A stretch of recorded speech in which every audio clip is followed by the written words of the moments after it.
Good evening. My name is Michelle Gannon, and I am currently the Executive Director of Mary's Place by the Sea. I'm also a founder. I've been invited to this session tonight to share with you my story of joy and how I unexpectedly stumbled upon it 11 years ago. In January of 2009, I was home with the flu. I had 3 small children poking me as I tried to get some rest. Are you better? Now. I had this overwhelming feeling of not being able to escape, no permission to be sick. And then a thought came to me. What does a woman do when she is faced with a long-term illness like cancer?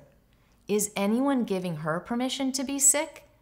But more importantly, is she giving herself permission to take a break from her responsibilities to care for herself? The concept of Mary's Place by the Sea was born. Mary's Place by the Sea is a place where women visit during and after cancer treatment.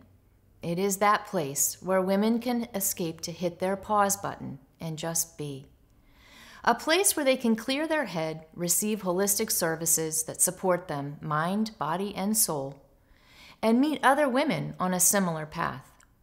Now, you may find it difficult to accept that a home surrounded by women who are at a low point in their lives could actually attach itself to the word joy.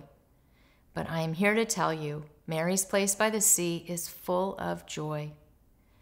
I share the concept behind our mission with you because I want you to understand that the intention of those who join our community to give their time and energy to help women with cancer is not self-seeking. However, we have all experienced abundant joy from being a part of Mary's Place. The message I share with you tonight is, in giving, you will find joy. Although this year will close out like no other in our lifetime, we find ourselves here. We have endured many trials this year as individuals and as a community, and it is that time of the year of reflection and perhaps a list of goals and resolutions you would like to make as we shift into 2021. Consider giving of your time, giving of your talents, giving to yourself unapologetically, and finally, giving monetarily to support the missions serving our community. I'll begin with giving of your time.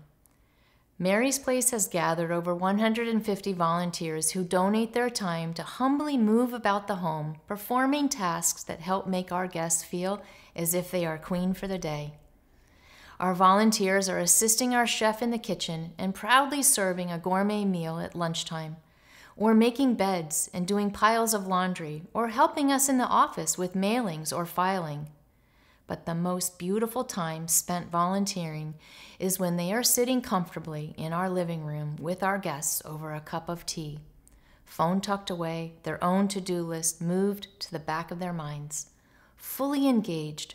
Their breathing is slowed and matching that of the woman sitting in front of them. They share stories and just listen. And for that brief time, they help our guests drift away from their daily routine of cancer treatment. Connections are made. Although there may be tears at times and the conversations can be heavy, at the end of their shifts, our volunteers leave feeling like they made a difference in someone's life that day. In giving of their time, they find joy. Another group of amazing individuals at Mary's Place are those who give of their talents, our practitioners.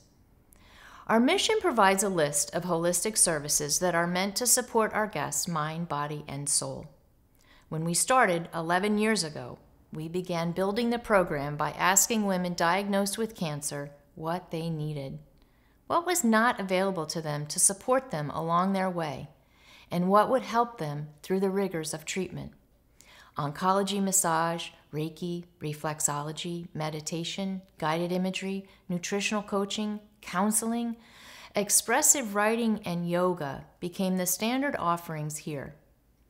Our practitioners lovingly give of themselves to our guests and help them quiet the mind, tune into their heartbeat, and release that which does not serve them. They are incredible. And when we were forced to close our doors and everything came to an abrupt halt, we had to pivot our program to continue to support those who invited us in to be a part of their treatment. We asked our practitioners to step out of their comfort zones and shift their practice to virtual when possible. We now offer at least 45 virtual sessions per month, multiple times a day, and bring over 400 women together from across the country. Our practitioners are keeping our community thriving and growing.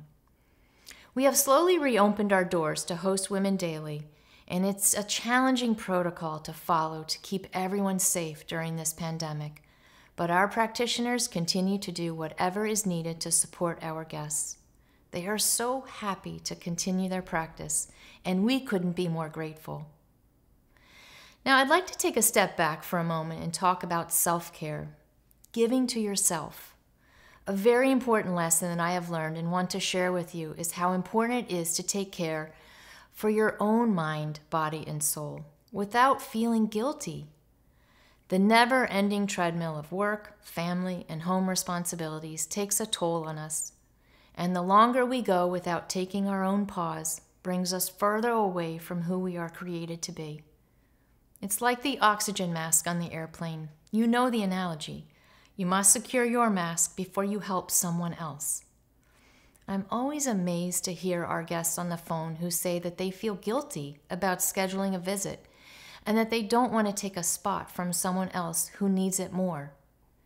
These are women with cancer. I can't think of someone who deserves a respite more, and even they feel guilty about it. We are wired to put the needs and desires of others before ourselves, that we can end up giving and giving to the point of collapsing. When our guests finally do visit our home, they are overwhelmed to tears. Many of them by the sheer fact that they didn't realize how desperately they needed a moment to breathe. I encourage you to be gentle with yourself. Carve out some time for self-care, and I know you will find joy.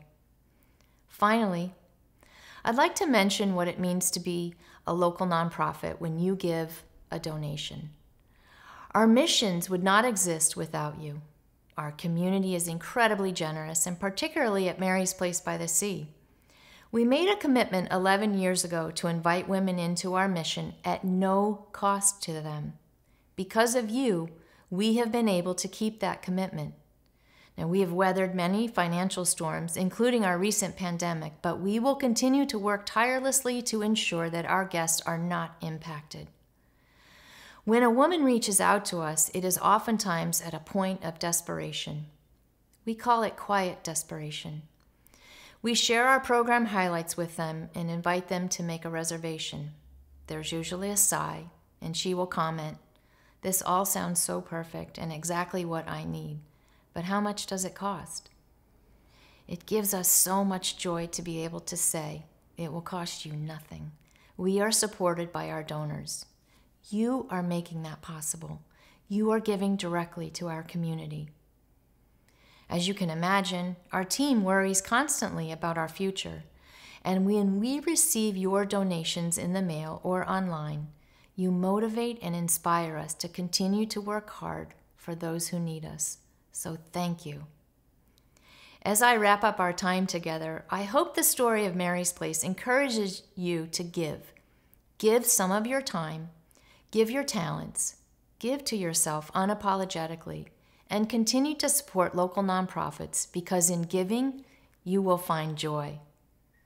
I wish you all a wonderful holiday season and a year ahead full of health, peace, love, and joy. Thank you.